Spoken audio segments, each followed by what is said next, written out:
Hello dear students, welcome you all for Power System Operation and Control class.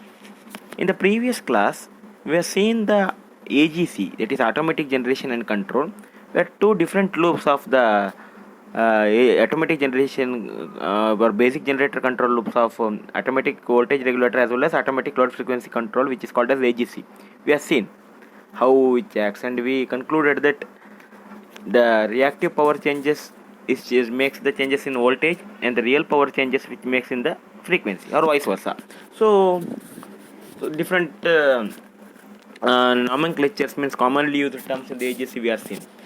Let us today we'll see the functions of AGC. So we know that in a power system the loads and losses are sensitive to the frequency. If a generating unit is tripped or some additional load is put on the load or put on the system, there is a power mismatch takes place.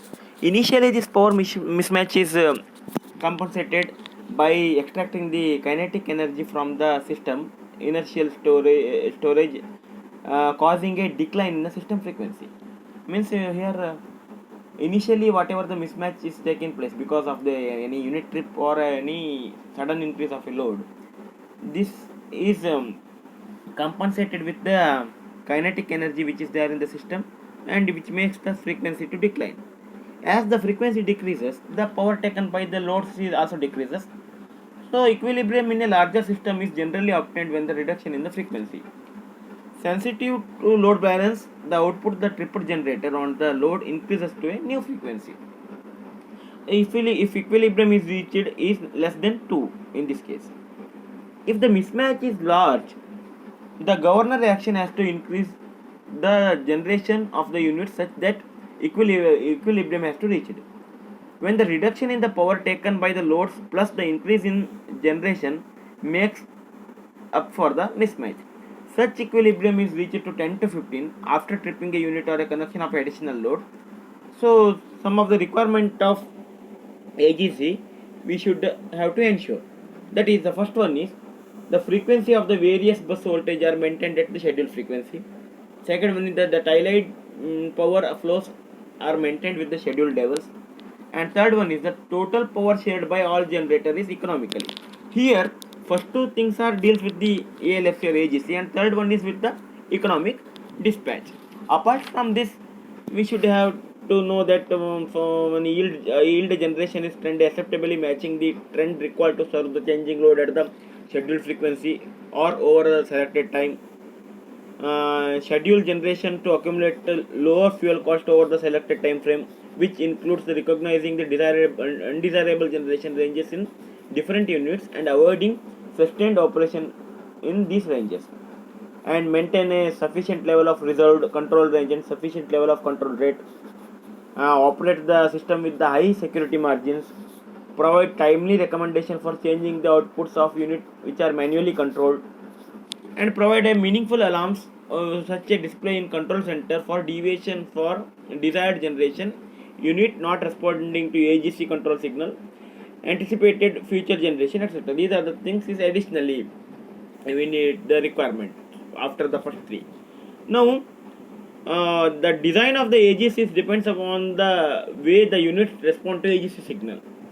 So the response characteristics of the units widely and depend on the many factors. The some of the factors discussed here.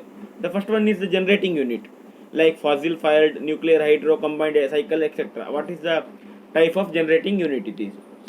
Next is the type of fuel used, whether it is a coal, oil, uranium, gas, etc. Next is the type of the plant control, how to control the plant, like manually, automatically, many things are there. Type of the plant means once through a boiler, a drum type boiler, pressurized water nuclear reactor, pumped storage hydro, like these are the different types of plants. And operating points of the units. We are knowing operating points, different operating points, it may be power limit, voltage limit, many things are there. Then manual control by the operators. So controlling the manually the units. So these are the some of the factors we are considered as a response characteristics of the unit. So let us move to the speed governors. What is speed governors? When the load on the generator increases suddenly, the mismatch in the power is compensated by the kinetic energy stored in the system. We studied this one only. This leads to a reduction in speed of a turbine and a drop in the frequency. Once the kinetic energy is used to compensate the mismatch, this leads to a speed reduction in the speed, which makes the frequency. We know as speed decreases, frequency declines. The speed governor reacts to this change in speed and adjusts the turbine input, or it may be steam or water, to change the mechanical power output to match the increased power and restore the system frequency. So when the reduction takes place, then speed governor reacts to change the speed and adjust the turbine input, either it may be steam for thermal plants or water for the water turbines, to change the mechanical power to match the power, to maintain the frequency.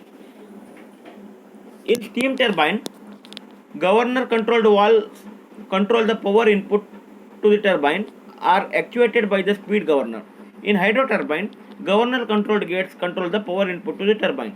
All equipment such as relays, levers, servo motors, pressure or power amplifying devices, linkage between the speed governors and governor controlled valves or gate form the speed control mechanism. So this is the speed control mechanism is formed due to the all this kind of combination of all the equipment like relays, levers, servo motors, all these things.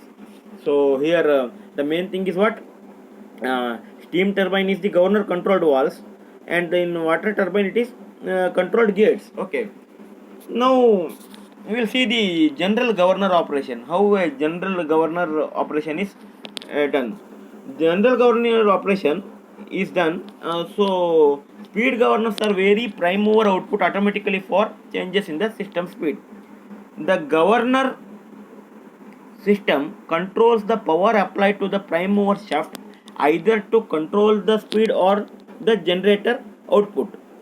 The speed sensing device is either a flyball assembly or a frequency transducer. Two different types of things are used here. Either it is a flyball assembly, in case of mechanical hydraulic governors we are using flyball assembly, or frequency transducer in case of electro hydraulic governors. The output of the speed sensors passes through signal conditioning amplification, operates a control gates or valves to adjust the prime mover output until the system frequency change is arrested, means it is settled. The governor control alone cannot restore frequency to the original value. The frequency is restored by AGC to scheduled value. Recent electronic governors use frequency deviation and actuate hydraulic device to control gate or throttle position without using the flyballs. So this is the general governor operation. So how a governor is operating. So we'll see the steam turbine governing system.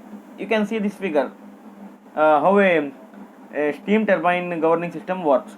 In the operating range, steam flow through the control valve is proportional to the valve opening. When the valve opening changes, the steam flow in the turbine changes, changing the mechanical power output of the turbine and hence the electric power of the generator.